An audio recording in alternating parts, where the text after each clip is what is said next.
नमस्कार। काफ़ी वीडियोस के बाद हम बैक है अपने फेवरेट टॉपिक पर जो है जे साई दीपक। तो this is also a clip from a entire debate जिसमें आनंद रंगनाथन भी एक पार्ट है। तो I will try to find out कि उस आनंद रंगनाथन की भी कोई क्लिप है या नहीं, and I will try to react to it as well. If you want me to, please tell me in the comments. Anyway, coming to this video, I don't know what it's going to be about. The title of the video is Unapologetic J Sai Deepak on Secularism and Hindus, and this also seems like a favorite topic on this channel. Anyway, I will give link to the original video in the description. Go and check it out. Come and react with me. Give me a thumbs up. Subscribe to the channel. Let's start. I'm coming directly from the court. It's a Sunday, I know, because we have had a long day of conferences with judges today. Hence the colonial avatar.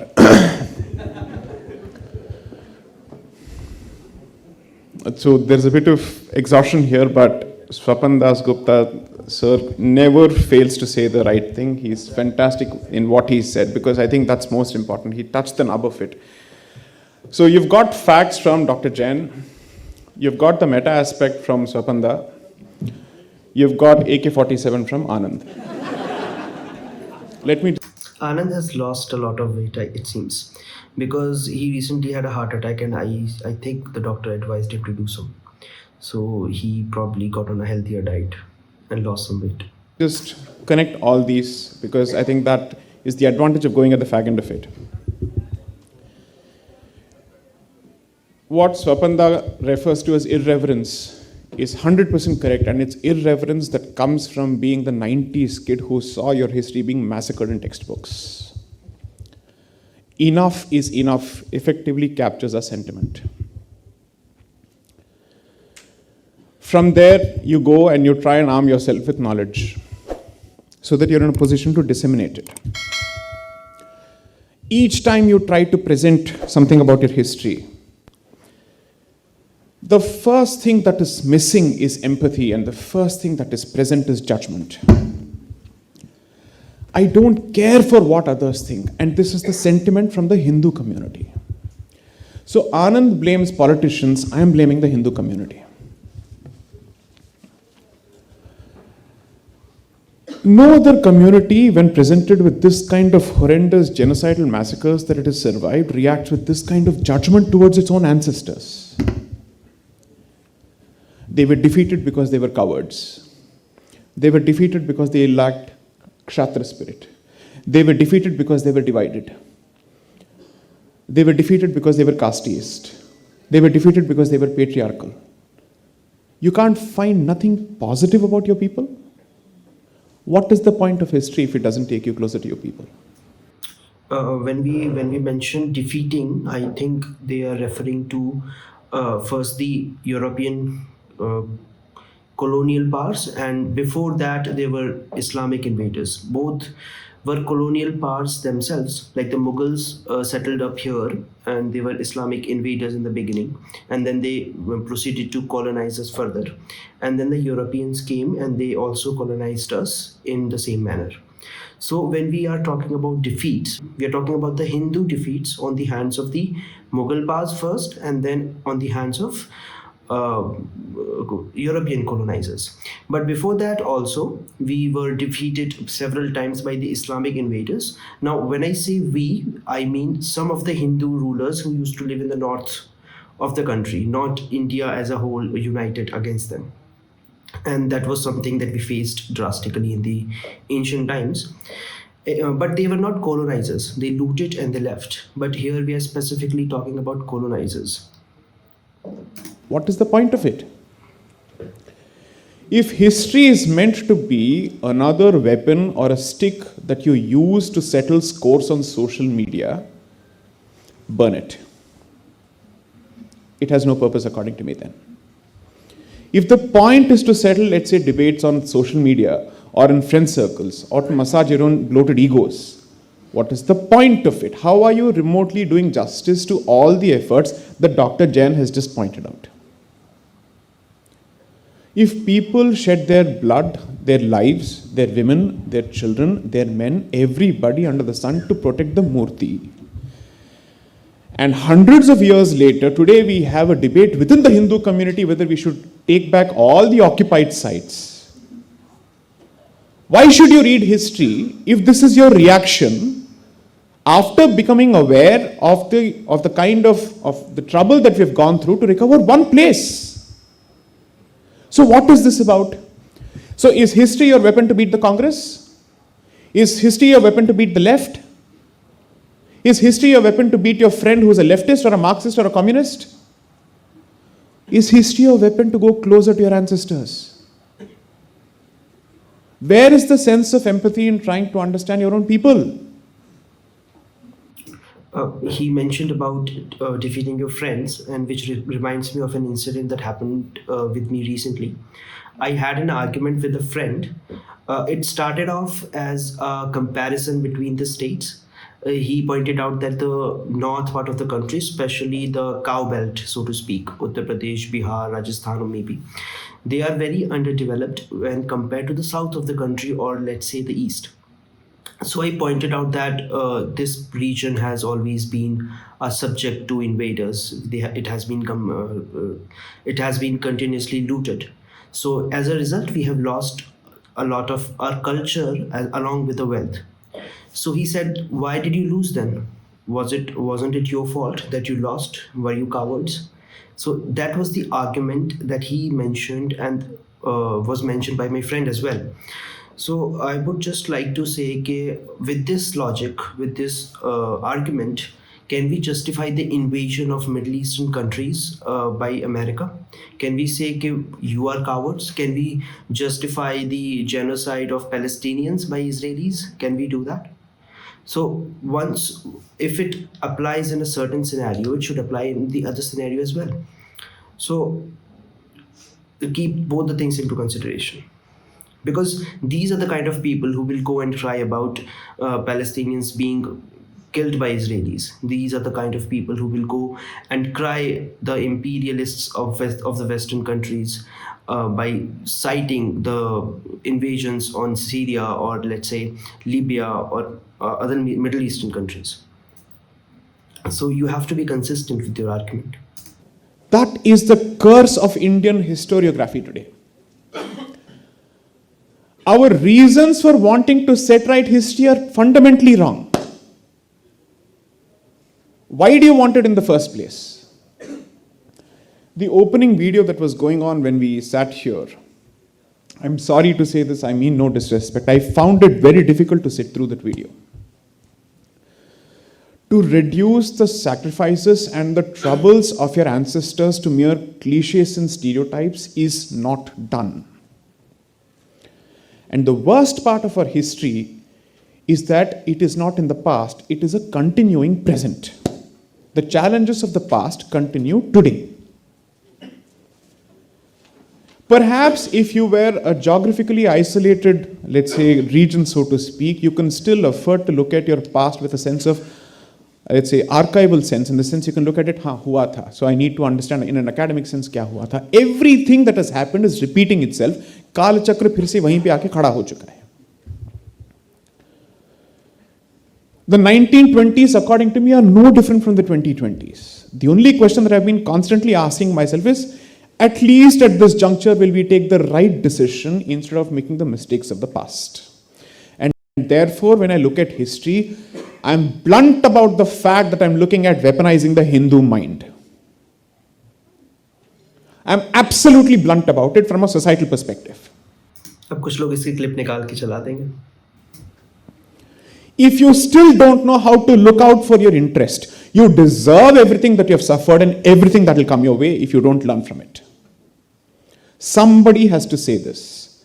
The politician will not. Somebody else has to say this.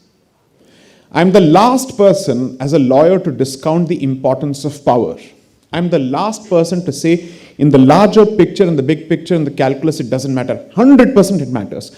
This congregation has been made possible because of the change from 2014. Let's admit that. But 2014 was made possible because there was a society yearning. Let's admit that as well.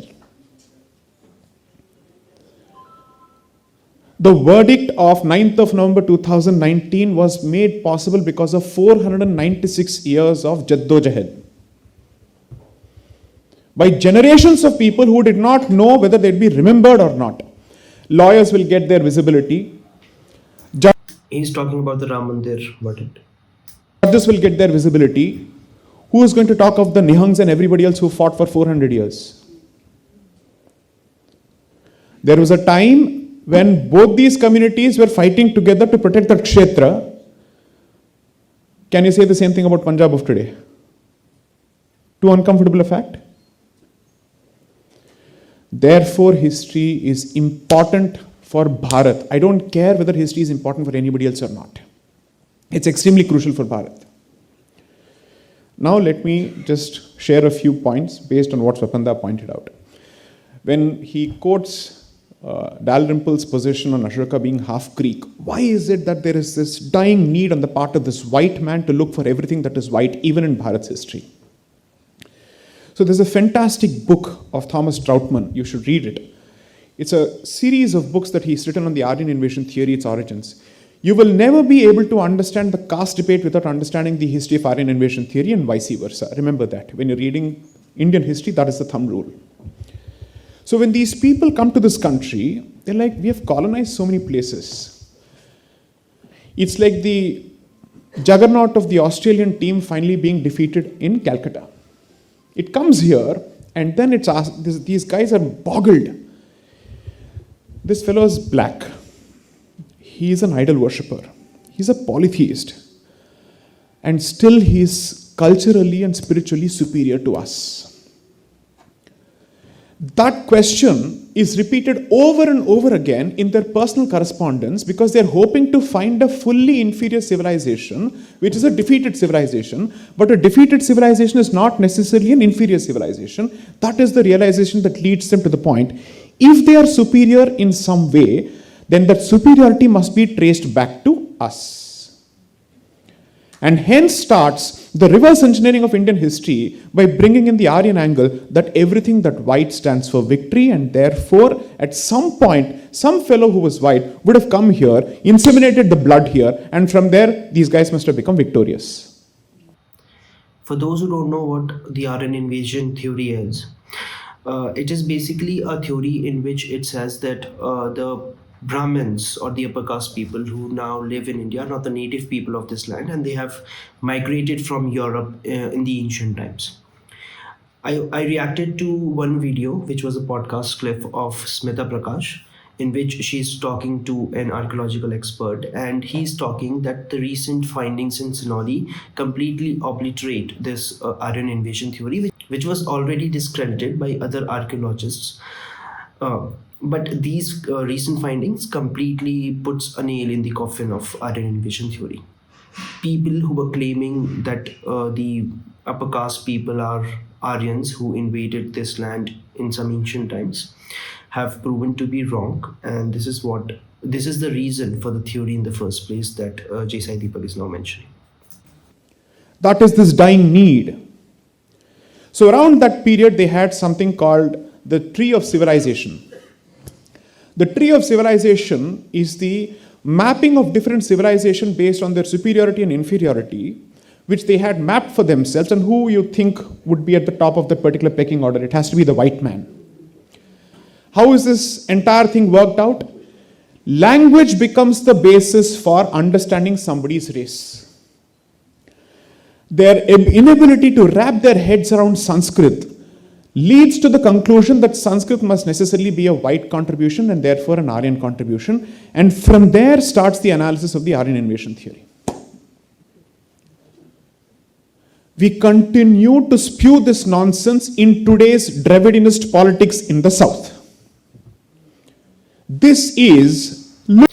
And the fact that a lot of European languages are derived from Sanskrit does not help the case. Literally, pun intended, the Bible of the Dravidianists. Because this is what they swear by when they push their agenda of Brahmin versus non-Brahmin, therefore Aryan versus non-Aryan, and Dravidian, therefore North Indian versus South Indian. I say this, I've said this before. Separatism of Kashmir at least openly wore the Kalashnikov on its sleeve. Dravidianism uses social justice as a weapon, which is much more dangerous than AK-47, not because I have a problem with the concept of social justice, but anti-Hinduism and anti-Bharatiism is packaged in the fantastic label of social justice warriorship.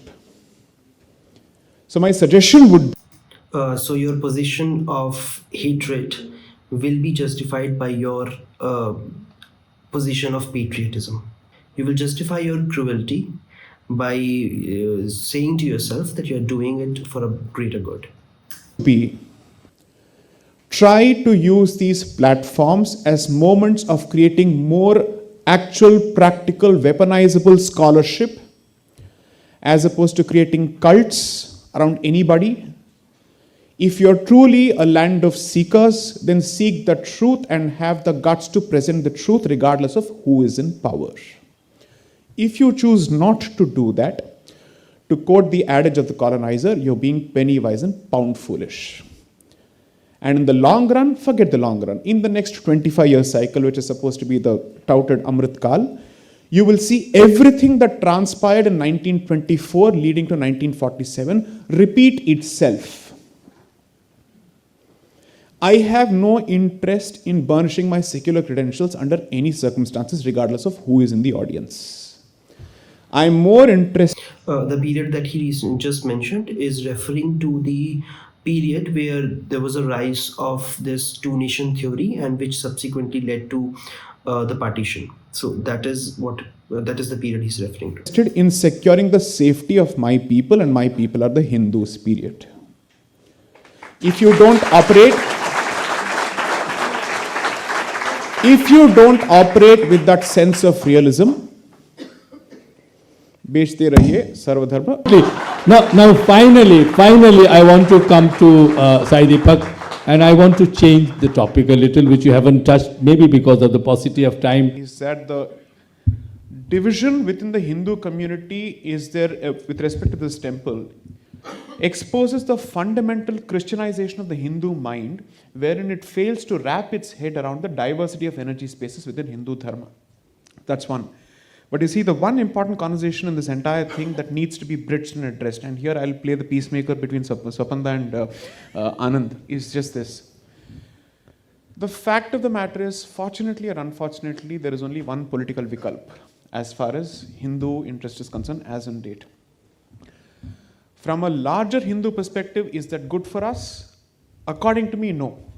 But there is a difference between what should be and what is. The situation today is this. These are the cards on the table at this point. Now, how do you then make sure that your causes become attractive to the politician? I will proceed on the basis that you have a certain conscientious political establishment in power, but it is equally important for them to cater to incentives, because at the end of the day, politics functions on incentives. Now, therefore, there is a part, let's say, idealism, and then there is a part which is, let's say, purely political in nature. The efforts that people like me, and I don't wish to include me in this, there are others who are full-timers in this, I'm a 10% part-timer in that sense, is that we are trying to create a critical mass of opinion that translates to two things, one of two things: pressure which results in incentive, or pressure that results in disincentive. It's not rocket science, there's nothing that is close to my chest that I have to hide. This is exactly what's been going on. The hope is that with each passing term, apart from economics, we also address civilizational legacy issues, because that's equally important for political survival, because when I speak of illegal migration, it's not an academic issue. It affects everybody who's in power, and it affects Hindu existence. When I speak of alienation of Hindu land, it affects everybody, because then it is encroachment of our spaces. There's a reason why Ujjain is surrounded by everybody else. Kashi is surrounded by everybody else. Then you go to Kalikambal temple in Chennai, it's surrounded by everybody else except Hindus. Okay? So what I'm trying to say is that there is a very clear intersection or overlap where the political interest meets the societal interest. It would help if both of them speak with each other, listen to each other, if there is a feedback loop and there is a handshake between both sides. Because as I said, I'm a realist. Power is important, but power for its own sake without delivery is equally not I mean, it's not desirable, because then the question is, there was a purpose for which these votes have come your way, so perhaps you should push the envelope as much as possible. I think it's a setting of expectation more than a grievance. There are two things that I would like to discuss from this video, and it is like an extrapolation. One of those things is an extrapolation from my previous video, but a conclusion that I have reached from that video based on the content of this video. The first thing is that there was a very subtle hint by him to a certain fact, which is he mentioned that you should have the courage or the ability to do what's right or support what's right, irrespective of who is in the power. So this, if I would extrapolate this further, it is something that Hindus have a tendency to put all their eggs in one basket. Like they would, for example, the cause of the Ram Mandir started on like 100 or more than 100 or 200 years ago. A lot before RSS or BJP was even in existence.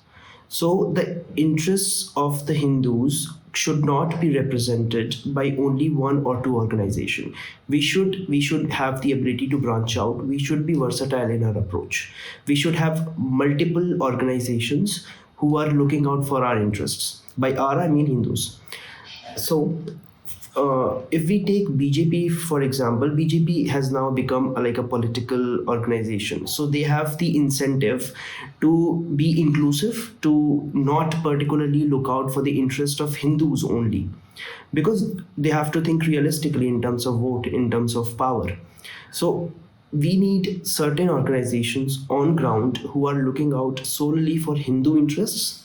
But now, what would those interests be? How they will be doing that is a completely different debate. It might not include what you probably think it is, but what I mean is that any person, any group of people should probably branch out and not put all their eggs in one basket. Now, second thing is, the video that I reacted to previously was between Kushal and Prakhar, and it was a debate between individual liberty and versus the interests of a group. Now, Kushal's position in that video was that we should focus more on individual liberty, because the people who in the West have already experimented with this kind of society, and they have reached the conclusion that an individual is the basic unit of any society, and the administration and the laws and everything should be individual centric.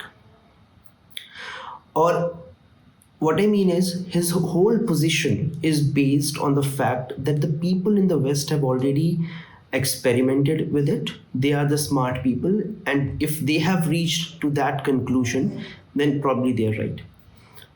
Now, when J Sai Deepak talks about reclaiming our history, reclaiming our civilizational identity, he not only means that we need to go back to the Vedic period. I mean, he doesn't mean that. He doesn't mean that we need to go back to the Vedic period.